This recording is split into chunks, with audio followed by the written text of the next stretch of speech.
Morning students. Students, today we are going to do our next article, role of youth in national development. Youth का national development में role भी वो क्या role play कर सकते हैं। तो जैसा कि आपको पता है कि जब भी आप कोई आर्टिकल लिखते हो, it should be written in capital letters.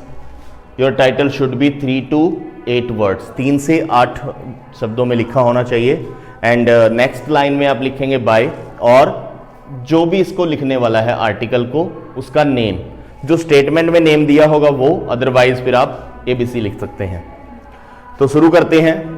The development of a country depends on the determination, will power, hard work and good actions of its people. कहता है कि जो किसी भी देश का डेवलपमेंट है वो डिपेंड करता है दृढ़ निश्चय पे, विल पावर, करने की इच्छा हो, विल पावर हो, हार्ड वर्क, गुड एक्शंस, कि जो वो काम करता है वो सही काम हो, सही तरीके से किया जाना चाहिए। और ये काम कौन करेगा? इतनी चीजें किसके अंदर होनी चाहिए? किसी भी देश के लोगों के बीच में। हम ये किसी एक पर्टिकुलर कंट्री का इंट्रोडक्शन नहीं दे रहे, ये सभी के लिए बोल रहे हैं कि किसी भी देश का डेवलपमेंट तभी हो सकता है जब वहां के लोगों में डिटर्मिनेशन हो, विल पावर हो, हार्ड वर्क वो करते हो, और जो उनके एक्शंस हैं वो सही हों, यानी कि जो काम उनको करना है उनको इम्प्लीमेंटेशन जो है सही तरीके से किया गया हो।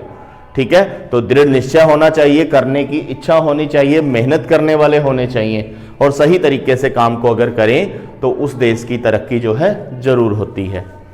And there is no doubt, और कहता फिर इसमें कोई डाउट नहीं है। डाउट क्या होता है? शक, कि इसमें कोई शक नहीं है। That our youth have all these qualities. कहता है इसमें कोई शक की बात नहीं है कि हमारा जो यूथ है, हमारा जो युवा है, उसमें ये सभी क्वालिटीज हैं, विशेषताएं हैं।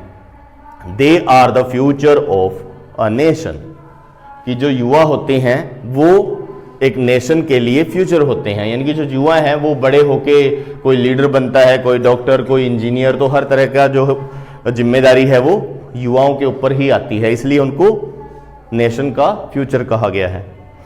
The youth are the real pillars of a nation, कि जो यूथ होता है वही किसी भी देश के लिए उसके पिलर होते हैं। जैसे घर में पिलर लगा देते हैं ना मजबूती के लिए, तो कह रहा है कि ये मजबूती का आधार है। They are the real strength of a nation, और जो युवा है वही रियल स्ट्रेंथ होते हैं देश की। They are full of energy, वो एनर्जी से भरे होते हैं।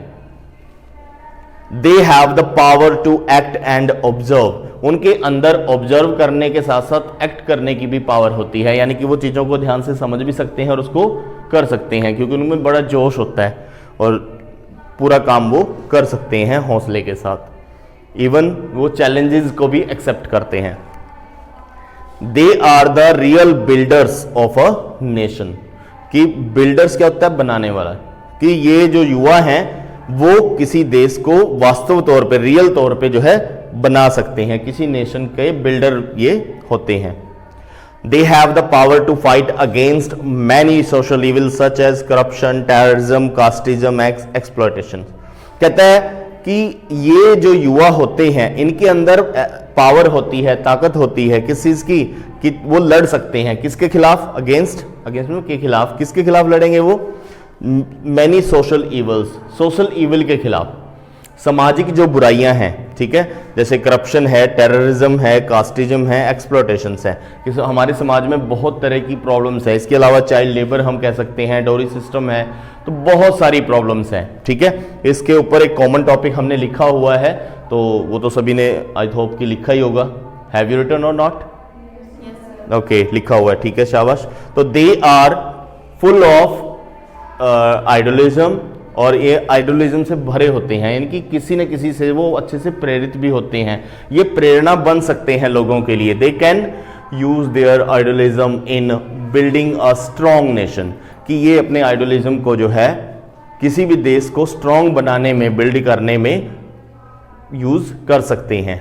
But it is very sad, लेकिन कहते हैं बड़े दुख के साथ ये कहना पड़ रहा है, बड़ी दुख की बात है, that the youth of our country are not playing their role in the development of the nation, कहता है लेकिन बड़े दुख के साथ कहना पड़ रहा है कि आजकल क्या देखने में आ रहा है कि जो युवा है वो उतना रोल प्ले नहीं कर पा रहा जितना कि हम उम्मीद करते हैं। हम ये चाहते हैं कि युवा बहुत ज़्यादा रोल प्ले करे ताकि देश ज़्यादा तरक्की करे, लेकिन आज का युवा प्रॉपर तरीके से वो रोल नेशनल डेवलपमेंट में नहीं निभा पा रहा है, वो रोल प्ले नहीं कर पा रहा है। It is because the power of our country is in the hands of some greedy and wicked politicians. इसका रीजन कहता है ये भी हो सकता है कि हमारे देश की जो पावर है वो पॉलिटिशियंस के हाथ में है। और पॉलिटिशियंस कैसे हैं? ज्यादातर पॉलिटिशियंस कहता है ग्रीडी एंड विक्ड हैं। ग्रीडी मतलब लालची हैं, विक्ड मतलब घटिया हैं, ठीक है, क्योंकि बहुत करप्शन फैलाने में उनका भी बहुत बड़ा योगदान है। धीरे धीरे मानते हैं कि सुधार हो रहा है, बट अभी बहुत ज़्यादा और भी ज़रूरत है, और ज़्यादा सुधार की अभी ज़रूरत है। They don't the youth to come the front.